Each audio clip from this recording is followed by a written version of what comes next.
To follow up on a question earlier, does the president think the leaker should be punished?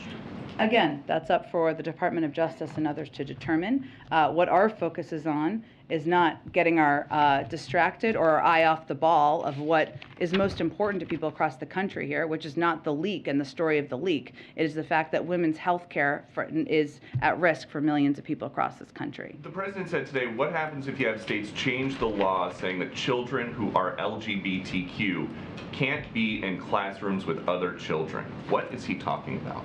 Well, I think, Peter, we've seen extreme laws that target LGBTQ families, their kids across the country, and I think what he's saying is we don't know what they're capable of given what they've already done to date. Which state is trying to segregate LGBTQ children in the classroom?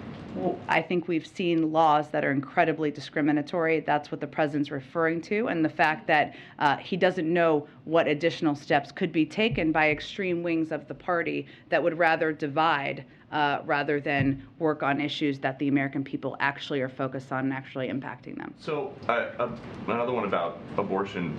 Why is the president talking about the judgment to choose to abort a child?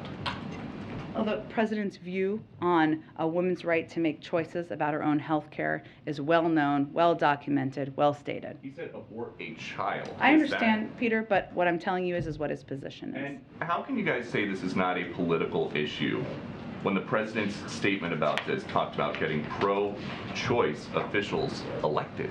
Did I say it's not a political issue? Yes, you actually said some call it a political issue. It is not. Abort Air Force One. Well, because the vast majority of the public believes that this should not be overturned, meaning I meant to say it's not a partisan issue, and I don't think it is. There are many Republican and independent men across the country who do not believe the Supreme Court should overturn a woman's right to make choices about her own health care. In fact, only 30% in recent polls thought they should. So that's what I'm referring to.